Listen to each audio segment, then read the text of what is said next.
guess the one group of employees in your country that everybody is collectively disgruntled about? Now, if you say the civil service, how dare you? But you are absolutely right. I too have been disgruntled about the civil service more times than I can admit. And I can say this, I am a civil servant. Having worked for 6 years in local government in 3 different local authorities, I hold the belief that not everybody starts off being the civil servant we all complain about.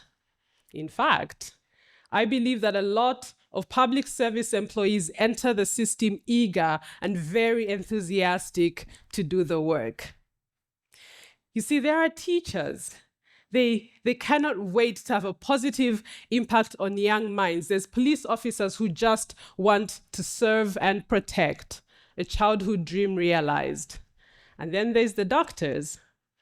They have a special place in my heart, the doctors. You see, they endure so much in med school because nothing else will be as fulfilling for them. It's not just a career, eh? It's a calling. It beckons them. But here they are, in the once prestigious civil service, and the glory is long gone.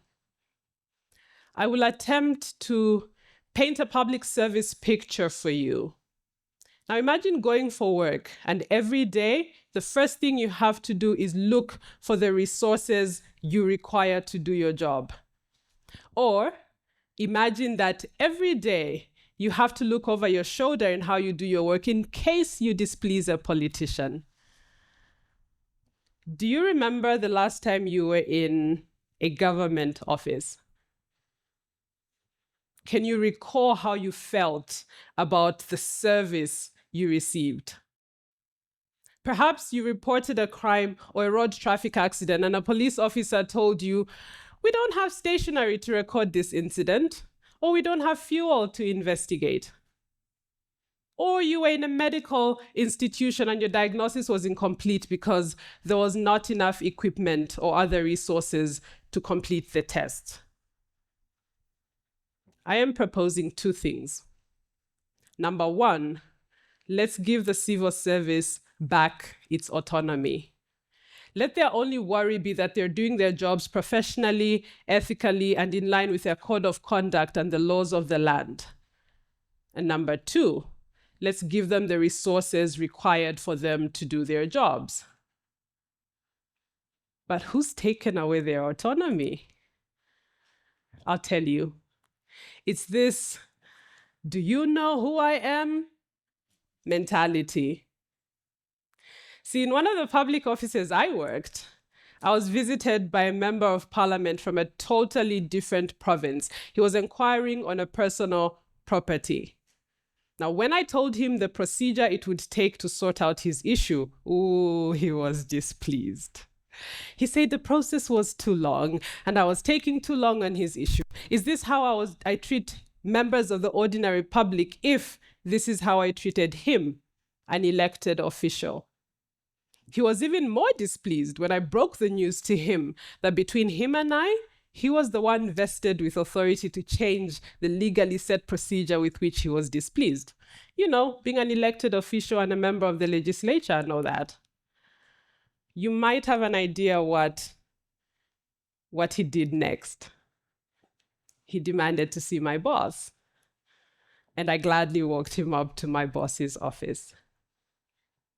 You see, the "do you know who I am" mentality demands that you do things for me outside of set laws and procedures because I hold a certain position in society.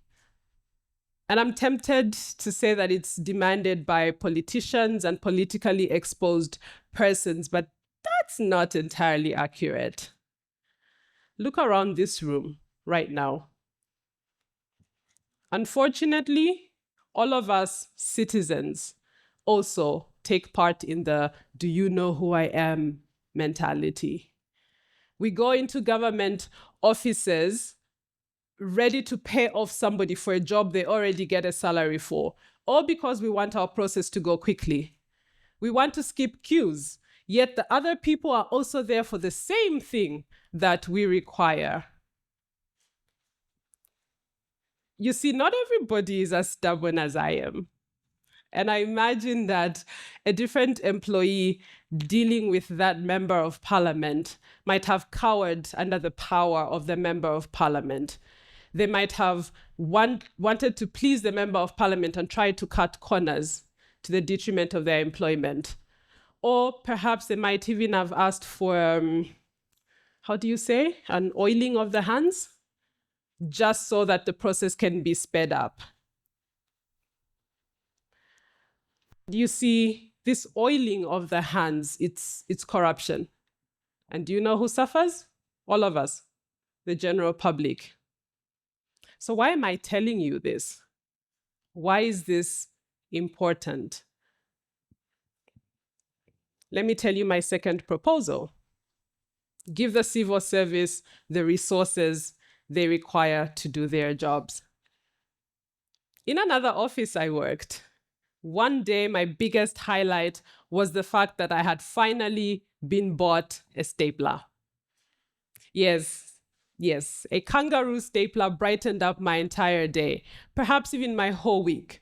Because prior to that, every time I needed to staple documents, I would have to move through 2 or 3 offices just looking for a stapler. And I'm a lawyer, so you can imagine how much paperwork I dealt with every single day. You see, there are 3 things that we can do about this, because we're all involved in this problem. We should all try and fix this problem. Firstly, every government institution has what is called a service charter. The service charter outlines the timeline within which specific services should be given to members of the public. So watch the timelines in the government offices that you need service from. And if those timelines are not met, you can report the specific officer to their superior or the entire institution to the Office of the Public Protector. And all of us in here are represented by a member of parliament. We all belong to a constituency. And you know what happens? Every year, parliament has to approve the national budget. The Minister of Finance presents the national budget, and there's always a component for resources allocated to public service. Go and visit the constituency office, speak to your member of parliament, and remember that problem you faced in government office, tell your MP about it. Ask them to do something about it.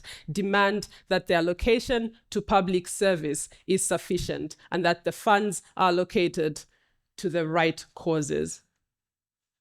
And finally, another thing you can do, the next time you visit a government office, please smile at the person tending to you. Show them some empathy, because now hopefully you understand just a little bit of what they go through being in that office. Now, I'm not talking about the ones you find on a phone call talking about their weekend escapades, or the ones having fritters for breakfast at 9 in the morning instead of attending to the members of the public, not those. I'm talking about the public servants who genuinely want to do their jobs, but they're impeded by the lack of resources and the system they work in generally. Every voice counts in creating momentum for change. How far will your voice go?